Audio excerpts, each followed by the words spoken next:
bocado, às vezes. É a ciência capacidade. A ciência, grande conselho, como explicou, disse Daniel, é o conhecimento do Altíssimo. Estavam certo. A maioria estava corrompida. Noé, uma rocha em meio à tempestade. Em Gênesis capítulo 6, no versículo 6, continua assim. No versículo 6 do capítulo 6 de Gênesis.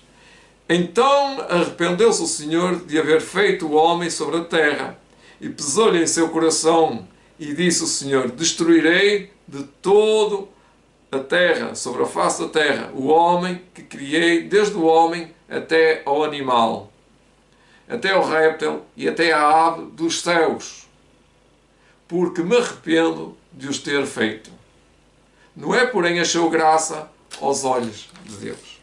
O mundo se regimentou contra a justiça de Deus e suas leis.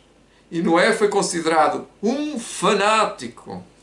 Satanás, ao tentar Eva a desobedecer a Deus, disse-lhe: é certo que não morrereis. Os grandes homens respeitados pelo mundo, os sábios, repetiram a mesma história: é certo que não morrereis. As ameaças de Deus, disseram eles, têm o objetivo de intimidar e nunca serão executadas. Não precisais alarmar-vos. Um evento desses, como a destruição do mundo pelo próprio dedo de Deus, que criou o mundo, e o castigo dos seres que ele criou, jamais ocorrerá. E assim o povo não humilhou o seu coração diante de Deus, mas continuou em sua desobediência e impiedade, como se Deus não lhe tivesse falado por intermédio do seu servo, o Noé. Mas Noé permaneceu como uma rocha a meio da tempestade. Estava cercado por todo tipo de impiedade e corrupção moral. Mas em meio ao desdém e à zombaria popular, em meio à impiedade e desobediência universal, ele se distinguiu por sua santidade, integridade, inabalável fidelidade. Enquanto o mundo que o cercava desrespeitava a Deus e condescendia com todas as formas de desgradamento extravagante, os quais levaram à violência, a crime de toda a espécie. O fiel pregoeiro da justiça declarava àquela geração que um dilúvio de águas inundaria o mundo por causa da excessiva impiedade de seus habitantes. E ele os exortou a arrepender-se e a crer, refugiando-se na arca. A mensagem de Noé era uma realidade para ele. Em meio aos escárnios e zombarias, do mundo, ele era uma rocha inabalável, uma testemunha de Deus. Sua mansidão e justiça estavam em assinalado contraste com os revoltantes crimes, intrigas e violências continuamente praticados por aquela geração. Suas palavras eram acompanhadas de poder, pois era uma voz de Deus falando ao homem através do seu servo. A união com Deus o tornou forte na fortaleza do infinito poder durante os 120 anos em que sua voz solene e adestradora atingiu os ouvidos daquela geração, alertando para eventos que de tal modo quanto a sabedoria humana poderia conceber pareciam impossíveis. Alguns ficaram profundamente persuadidos e teriam atendido às palavras de advertência. Mas havia tantos para zombar e ridicularizar que eles participaram do mesmo espírito. Resistiram aos convites de misericórdia, recusaram emendar-se e logo se acharam entre os mais ousados e arrogantes zombadores. Pois ninguém é tão destemido e vai tão longe no pecado como aqueles que receberam a luz, mas resistiram à convicção do Espírito de Deus. Quão simples e infantil, em meio à descrença de um mundo escarnecedor, era a fé de Noé. Ele deu ao mundo um exemplo de crer exatamente no que disse Jesus, no que disse Deus. Este é um momento de reflexão. Noé pregou com veemência, pregou concisamente.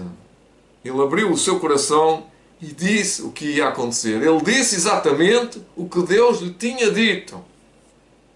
Ao contrário de muitos pregadores hoje em dia, de dizerem aquilo que lhes vai na alma, dizem aquilo que Deus nunca lhes tinha dito.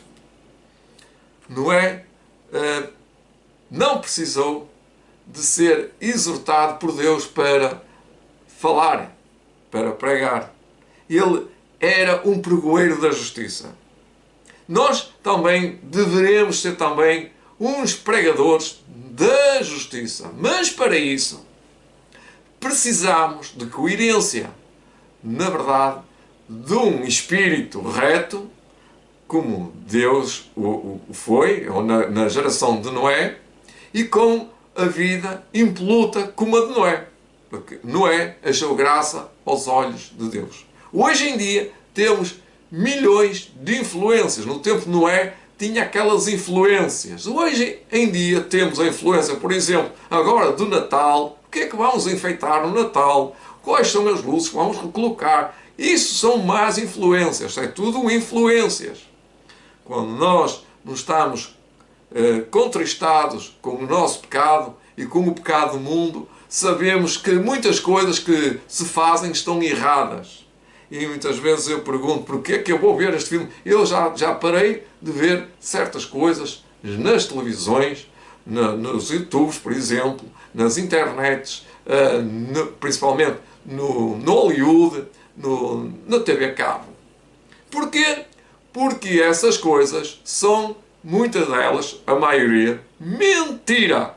É mentira, são influências para nos dobrar perante a violência, perante a sexualidade de homens e mulheres corruptos.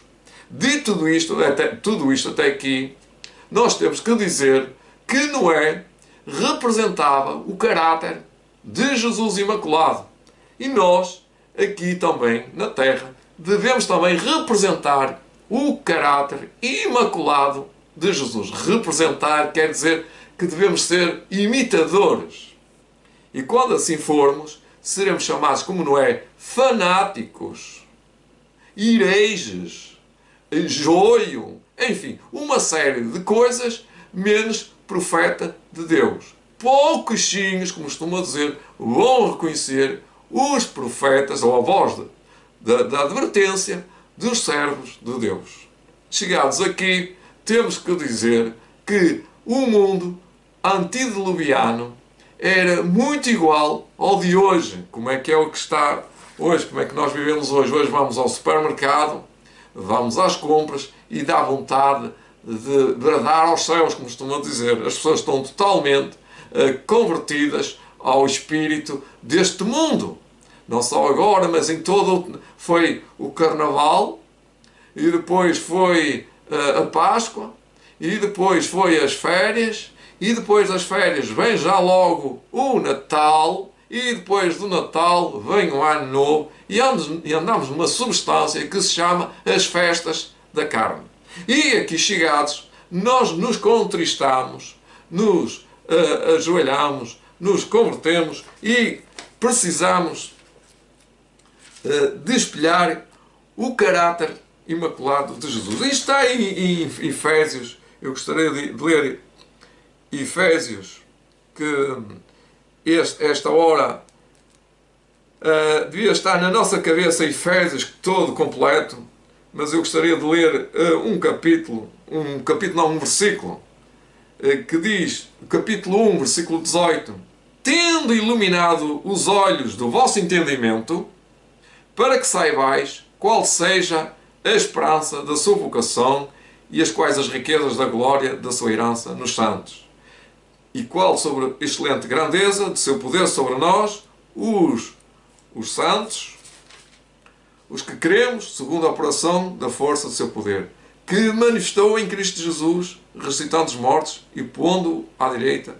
nos céus. Ou seja, o caráter imaculado dos iluminados, tendo os olhos iluminados dos vossos entendimentos, para que saibais qual seja a esperança. Vocês já experimentaram esta esperança? O que é esta esperança? A esperança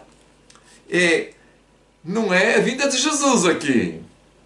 É o retorno da glória de Cristo. É o caráter vindicado na justiça da lei de Deus na nossa vida. É a descida do Espírito Santo. É a revelação do caráter de Jesus. A esperança da sua vocação.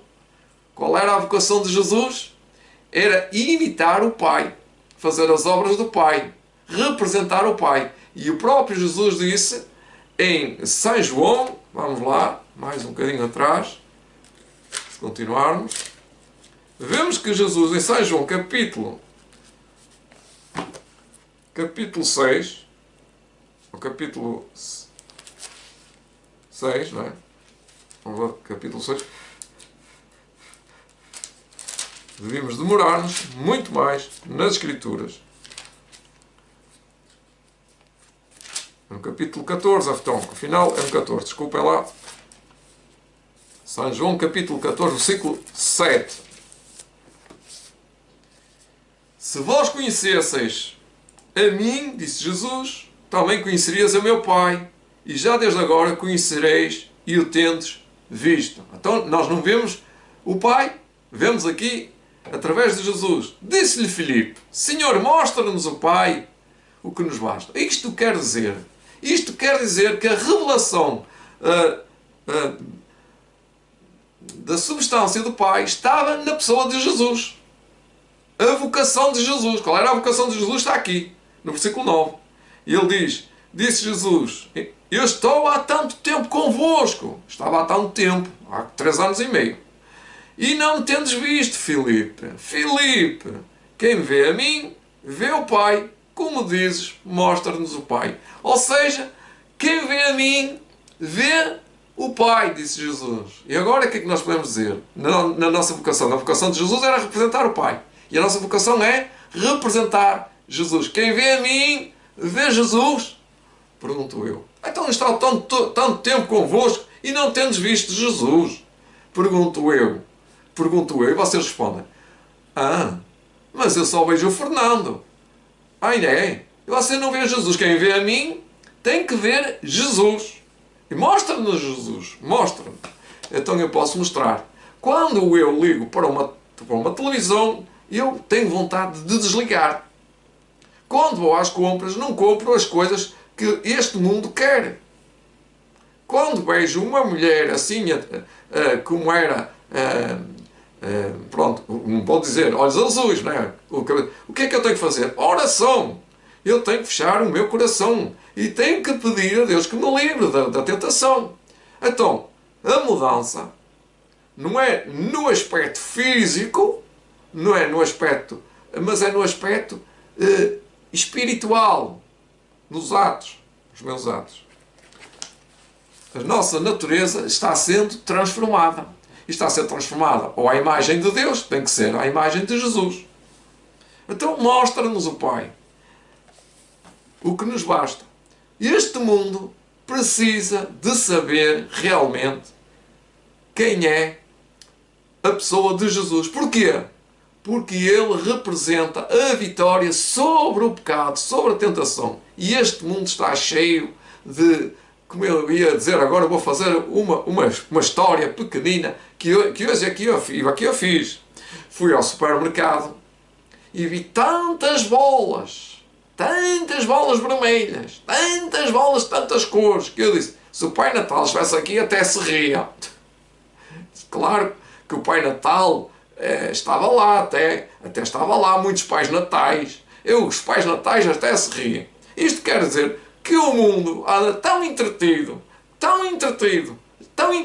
com as luzes deste mundo, que digam eles, digam vocês, o que é que isto leva? Qual é a influência do mundo? É por isso que muitas mães e muitos pais devem, primeiro de tudo, fazer a oração pelos seus filhos, para os guardar destas influências mundanas, dessas influências satânicas, dessas influências que são da música, das imagens de escultura, como estão a ver, o Pai Natal é uma imagem de escultura, das bolas de escultura, dos enfeites de escultura, tudo é imagens. E muitas têm som, até falam e cantam e brilham. Portanto, onde está o vosso coração? Pais, como estão educando os vossos filhos? Sendo vós o Noé, o pregoeiro da justiça, ainda que para isso vos chamem parolos, fanáticos, ultrapassados, pessoas que não têm noção do que estão a fazer. Eu sei lá.